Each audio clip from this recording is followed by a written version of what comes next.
Comissão de Constituição e Justiça aprova a extinção da pensão para ex-governadores de Santa Catarina. A audiência pública discute o uso de sacolas plásticas no estado. O programa Antonieta de Barros seleciona jovens para 20 vagas de estágio na Assembleia Legislativa. E ainda a Assembleia Legislativa dá mais um passo para melhorar a eficiência e reduzir gastos. Agora no Notícias da Semana.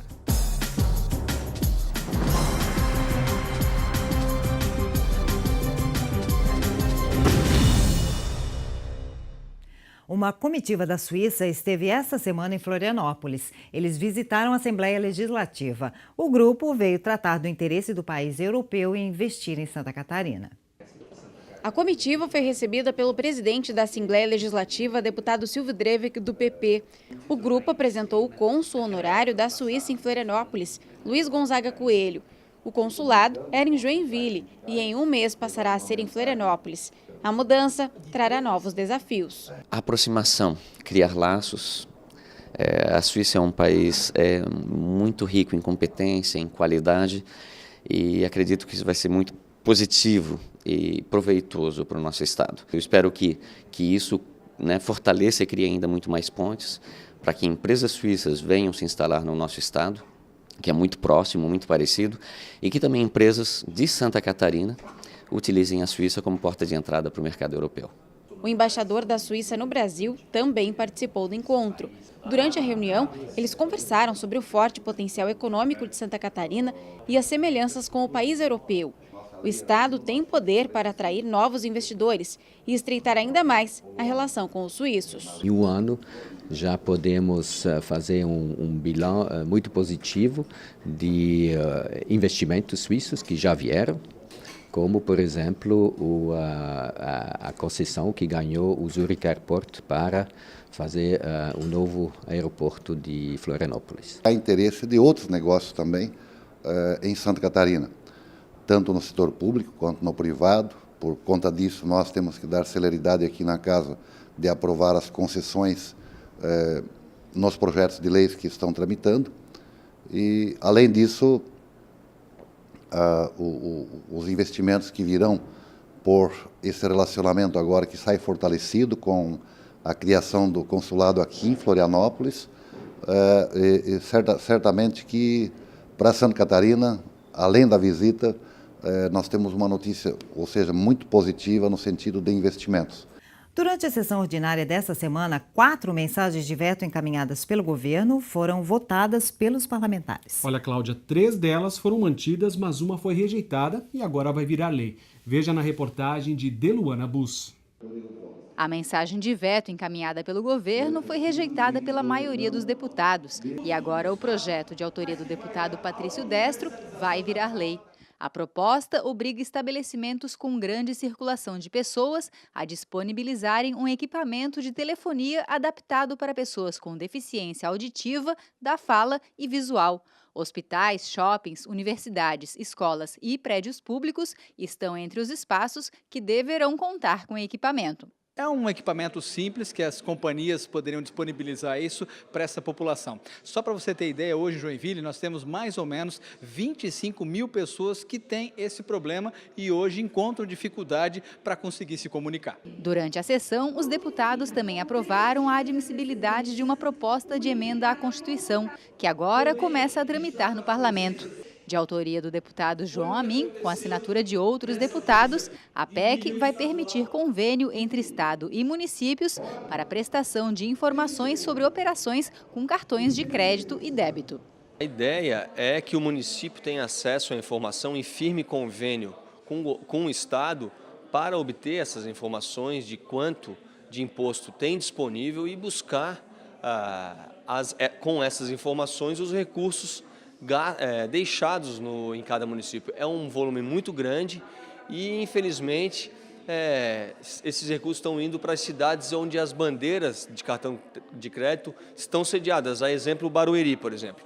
Com o município tendo essa informação, ele vai ver como comprar a briga e buscar os recursos aonde o serviço foi executado. Ainda na sessão ordinária, os deputados debateram um decreto que regulamenta a lei que estabelece a obrigatoriedade da divulgação dos nomes dos responsáveis administrativos, médicos encarregados pelas chefias de plantão, além de enfermeiros em estabelecimentos de saúde no estado. De autoria do deputado Antônio Aguiar, do PMDB, lei que estabelece a obrigatoriedade da divulgação dos nomes de responsáveis administrativos, médicos encarregados pelas chefias de plantão e enfermeiros em estabelecimentos de saúde em Santa Catarina, foi regulamentada por decreto editado pelo governador Raimundo Colombo. A medida prevê que hospitais, pronto-socorros, ambulatórios e demais estabelecimentos de atendimento à saúde disponibilizem em local de fácil visualização, nas entradas principais de acesso ao público, sistemas de informação identificando os profissionais escalados para a prestação dos serviços. A população tem que saber quem está lhe atendendo.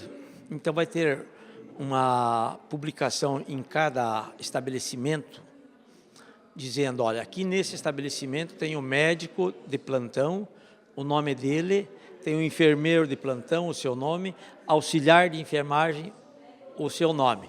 Então, na verdade, isso é para identificar a equipe de trabalho, identificarmos as pessoas que trabalham, aquelas que vão dar assistência a você. As informações deverão ser atualizadas diariamente e conter nome completo, número do registro profissional e horário de trabalho do responsável administrativo pela unidade de saúde, bem como dos médicos responsáveis pelas chefias de plantão, dos médicos plantonistas e dos enfermeiros e técnicos de enfermagem escalados para o turno. A divulgação deverá ser feita preferencialmente em uma das paredes internas próxima à recepção, por meio de relatório impresso e atualizado, quadro branco escrito com pincel atômico ou monitor eletrônico. Além disso, o sistema deverá informar ao usuário como fazer uma reclamação se houver descumprimento dos horários de atendimento ou falta dos plantonistas, assim como informações que contribuam para melhorar a eficiência dos serviços de atendimento à saúde pública. Acho que é o certo, se tivesse, né?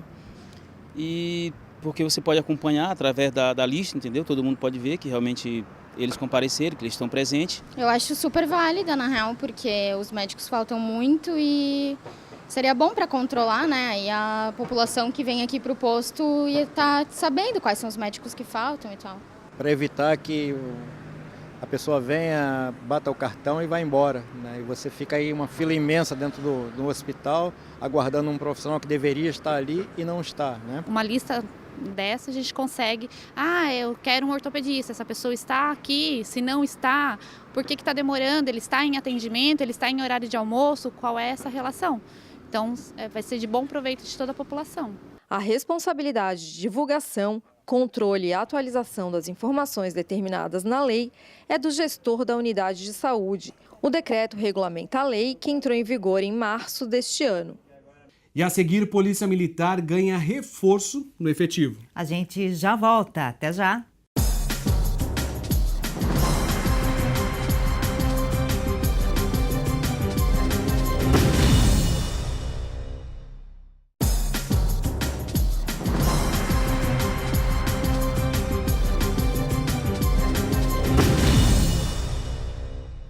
A Polícia Militar de Santa Catarina ganha um reforço histórico no efetivo. Foi realizada essa semana a aula inaugural do curso que vai formar 950 soldados que se apresentaram para a chamada do último concurso público.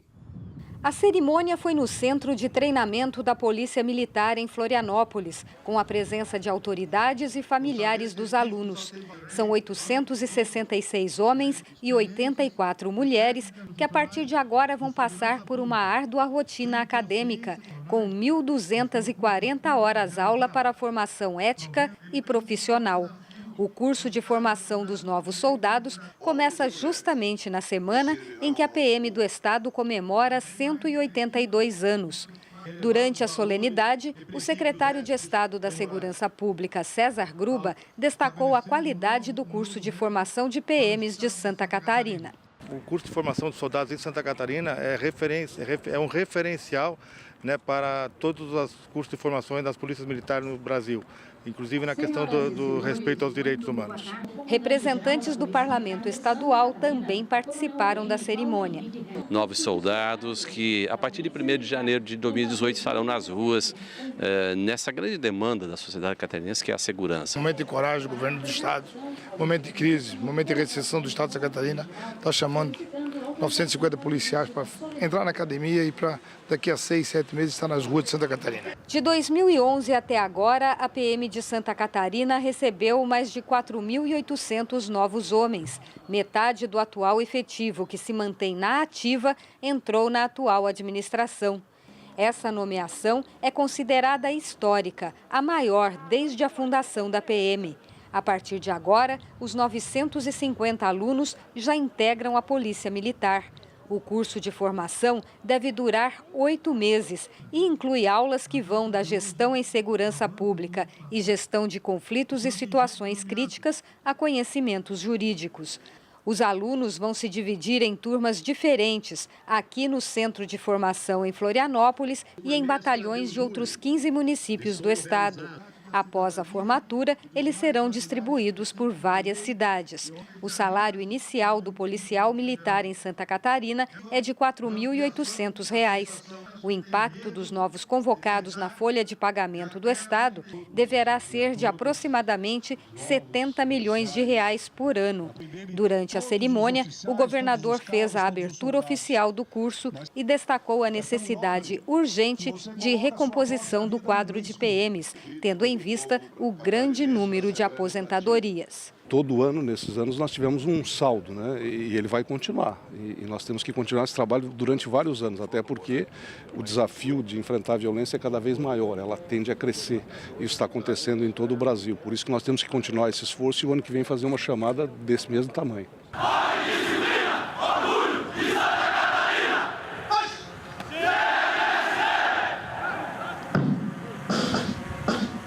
A Assembleia Legislativa realizou uma audiência pública para discutir a utilização de sacolas plásticas no comércio aqui de Santa Catarina. O assunto é tema de um projeto de lei que tramita aqui no Parlamento. A proposta deu entrada na casa no ano de 2011. Desde então, tramita nas comissões permanentes. A discussão não é simples. O PL propõe a substituição e o recolhimento de sacolas plásticas em estabelecimentos comerciais e industriais sediados no Estado. Para o autor da proposta, o deputado estadual do PMDB, Aldo Schneider, uma discussão importante porque tem impacto direto no meio ambiente. A minha proposta é no sentido de ir fazendo a substituição gradativa das sacolas plásticas por sacolas reutilizáveis com outros materiais, e se o projeto for aprovado, eu entendo que nós estamos dando um grande passo em favor do meio ambiente em Santa Catarina. A justificativa do PL é que hoje, depois de usadas, essas sacolas perdem a função, ou vão para o lixo ou acomodam lixos, principalmente nas residências. O relator do projeto na Comissão de Constituição e Justiça disse que o momento é de ouvir especialistas no assunto, além de fabricantes e também quem defende o não uso dessas sacolas na sociedade. Na verdade, são duas propostas que tramitam aqui na casa. Uma que sugere a substituição das sacolas por composição biodegradável, a outra que sugere a substituição das sacolas plásticas por sacolas reutilizáveis em geral, e existe uma proposta que sugere a confecção das sacolas com a utilização de boa parte na sua composição de material já reciclado. Esse empresário produz sacolas compostáveis, ou seja, produzidas com materiais naturais, como mandioca e cana. Ele defende o uso desse produto, que chega a custar 60% a mais do que uma sacola plástica comum, mas que, quando é descartado, se transforma em composto orgânico. A inovação ela vem por conta de você obter a matéria-prima para a produção das sacolas, não derivada do petróleo, e sim de fontes renováveis. Essas fontes renováveis normalmente são agrícolas, como milho, mandioca, cana-de-açúcar, que você consegue produzir plásticos. E esses plásticos produzidos com essas matérias-primas, eles têm uma estrutura química que eles são passíveis de serem compostáveis. Ou seja, eles podem, no processo de compostagem, se tornar adubo. É uma maneira de ampliar as possibilidades de reciclagem dos materiais. A audiência pública que aconteceu no plenarinho da casa ampliou esse debate.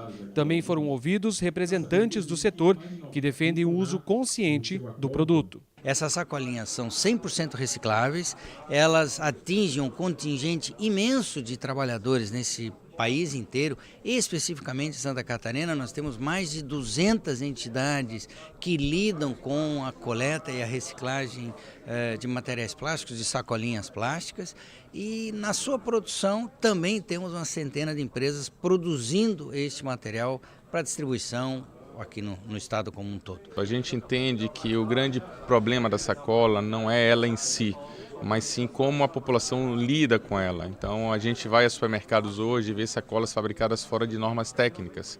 Então normas que garantem que a sacola suportem até, por exemplo, 6 quilos de produtos. E se essa sacola for fabricada de acordo com a norma técnica, com informação à sociedade, com educação ambiental dentro dos caixas dos supermercados, a população vai passar a utilizar apenas uma sacola, ela deixa de colocar uma dentro da outra. Isso evita o desperdício e aí você tem o que se chama de consumo consciente. A seguir, medidas administrativas vão gerar economia aqui no Parlamento. Os detalhes em instantes, o Notícias volta já.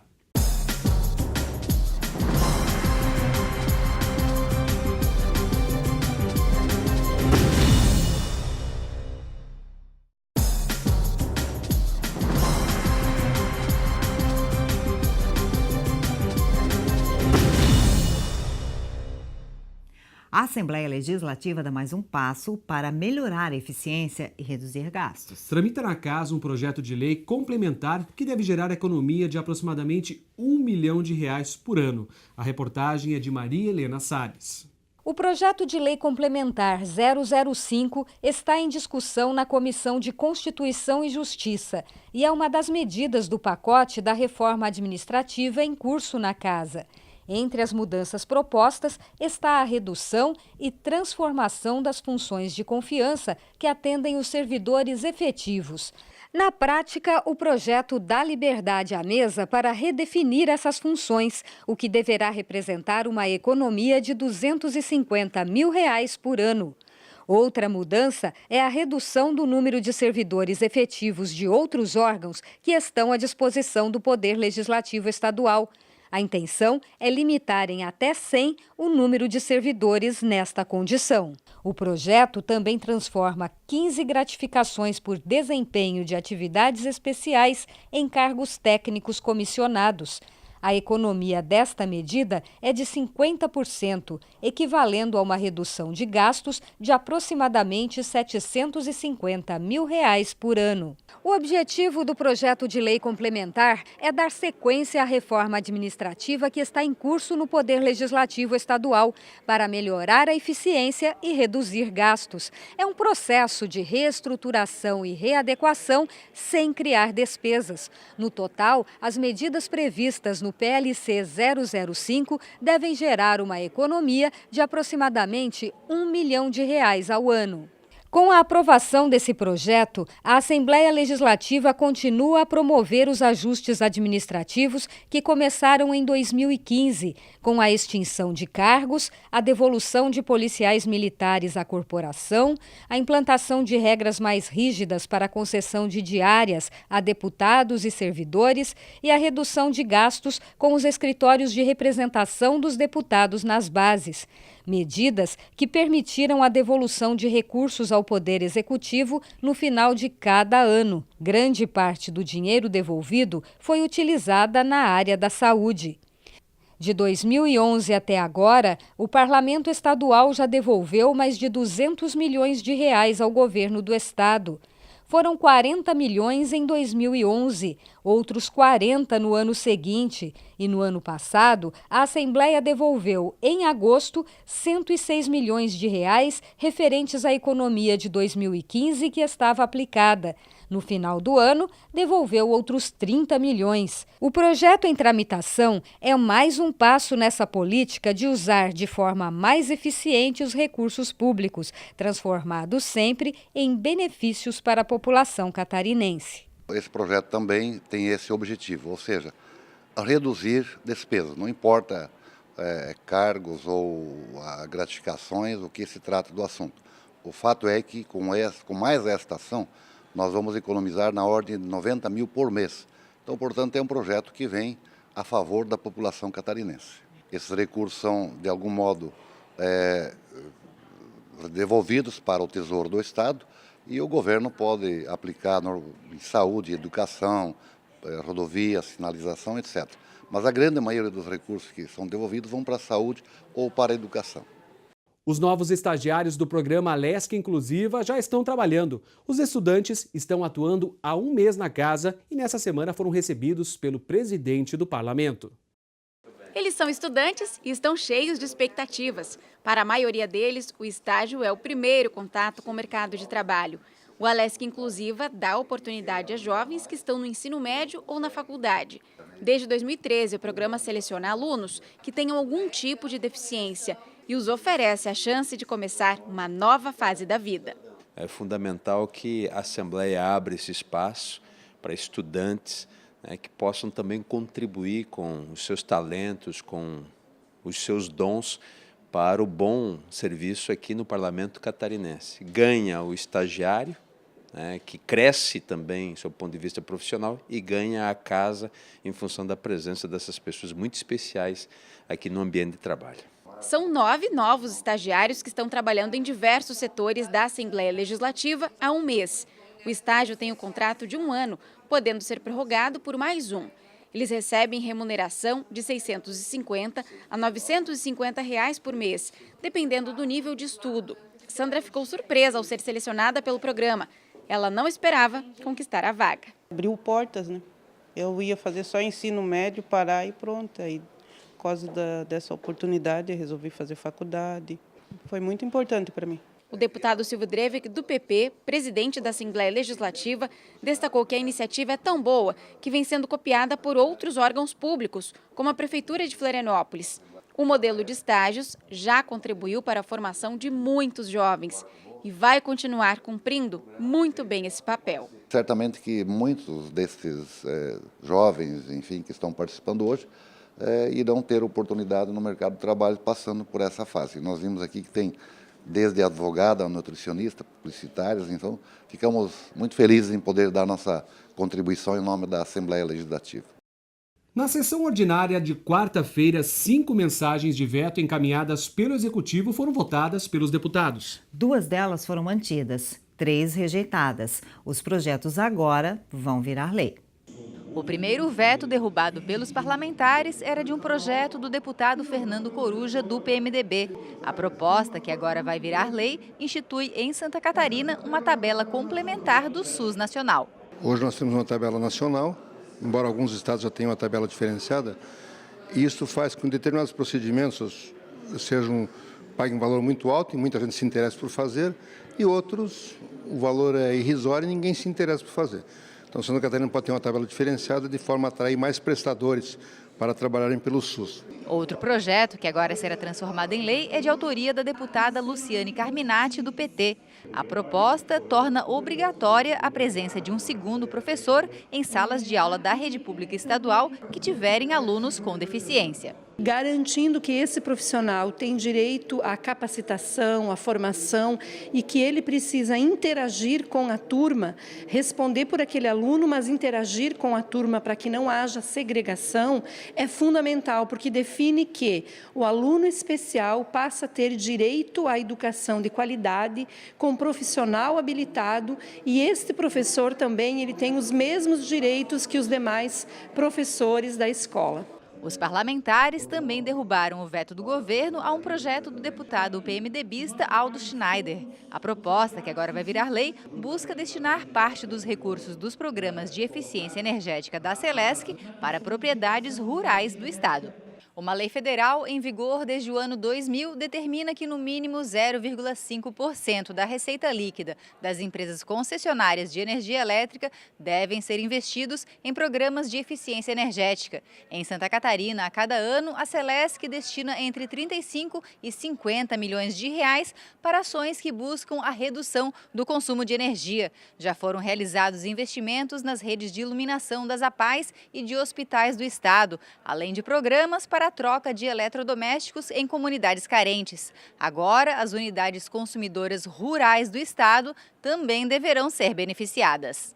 Por ser determinação da ANEEL, por ser uma lei federal de que obrigatoriamente a nossa concessionária de energia em Santa Catarina tem que aplicar entre 35 a 50 milhões por ano na questão de eficiência energética, eu sugeri de que um percentual desse valor fosse destinado para o setor agrícola, principalmente na área dos avicultores, dos suinicultores, que tem essas grandes construções, grandes galpões, que obviamente ali pode ser gerada uma energia limpa a um custo praticamente extremamente reduzido, com o apoio da nossa concessionária de energia. Então, na prática é isso, é pegar um percentual do que já existe hoje e aplicar na área agrícola de Santa Catarina.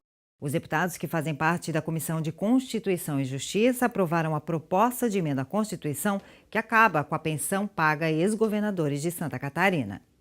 A proposta de emenda à Constituição 003, de autoria do deputado do PT, Padre Pedro Baldiceira, acaba com a aposentadoria paga a ex-governadores catarinenses. A proposta foi aprovada na manhã desta terça-feira, durante a reunião da Comissão de Constituição e Justiça do Parlamento, com uma emenda do deputado do PR, Maurício Skudlark. Segundo a emenda, o Estado continua a cobrir os custos de atendimento médico do governador, caso ele fique doente, enquanto estiver no cargo. O relator da matéria destacou a importância dessa aprovação. Isso é muito importante por quê? Porque se a gente está falando em reforma da Previdência, nós temos que começar por cima, pelos grandes. Porque a reforma da Previdência está sendo falada mais em cima do agricultor, da dona de casa, do peão chão de fábrica. Não, nós temos que começar a reforma por cima. Então, eu apresentei o relatório favorável, já foi aprovado e agora, talvez nessa semana ainda ou semana que vem, vai a plenário e com certeza essa PEC vai passar tranquilamente no plenário da Assembleia. Os parlamentares também aprovaram um projeto de lei que beneficia os consumidores catarinenses. Segundo o PL, fornecedores de bens e serviços teriam a obrigação de conceder desconto quando o consumidor quiser pagar o produto à vista. O projeto ainda tem que passar pelas comissões de Finanças e Tributação e de Direitos Humanos antes de ir a plenário. Mais de 200 jovens de 16 a 24 anos de idade participaram do processo seletivo do PAB, o Programa Antonieta de Barros, que este ano oferece 20 vagas de estágio aqui na Assembleia. Pois é, Tiago, e a previsão é de que na segunda metade de junho os selecionados já estejam atuando aqui no Parlamento Estadual. O Programa Antonieta de Barros foi criado há 13 anos por lei estadual. A iniciativa partiu do Fórum de Mulheres Negras de Florianópolis. Desde então, mais de 300 jovens em condições de vulnerabilidade social já passaram pela Assembleia Legislativa para a realização de estágio. O objetivo é oferecer qualificação profissional para quem tem renda familiar igual ou inferior a 2 salários mínimos e meio, desde que o estagiário permaneça no sistema formal de ensino. Nesta reunião, a coordenação do PAB recebeu representantes de várias entidades da sociedade civil parceiras do programa. São essas pessoas que estimulam a inscrição de jovens aptos a fazer o estágio. De suma importância, né, o programa para esses adolescentes, para suas famílias, para toda a comunidade de Florianópolis, porque ele dá visibilidade a uma questão que precisa ser discutida e aprofundada, que é conseguir incluir esses adolescentes, né? O que representa para os jovens é a inserção no mercado de trabalho, as oportunidades que eles acabam conquistando, né? E essa relação que a gente cria com a Assembleia Legislativa, né? Que a gente acaba tendo uma relação um pouco fria, um olhar um pouco distante. E quando a gente vê que os jovens da comunidade podem adentrar aqui através de um projeto voltado para eles, a gente acaba também se apropriando um pouco mais das instituições, né, que a gente mantém, as instituições públicas, né? O objetivo da reunião foi apresentar o andamento do processo de seleção do PAB. Este ano, 204 jovens se inscreveram para preencher 20 vagas, metade do total. As outras 20 só ficarão em aberto no ano que vem. As inscrições foram realizadas no início de março e até agora os candidatos passaram por entrevistas individuais com assistentes sociais e já entraram na fase de dinâmicas de grupo. Falta pouco mais de um mês para que a seleção seja concluída. A partir de agora, nós estamos iniciando a dinâmica de grupo, onde eles são avaliados pelas psicólogas e pelas assistentes sociais. Logo após, eles iniciarão uma formação administrativa para serem preparados para iniciar os trabalhos nos setores administrativos da Alesc. Por hoje é só o Notícias da Semana, vai ficando por aqui. A gente se vê na semana que vem. Até lá.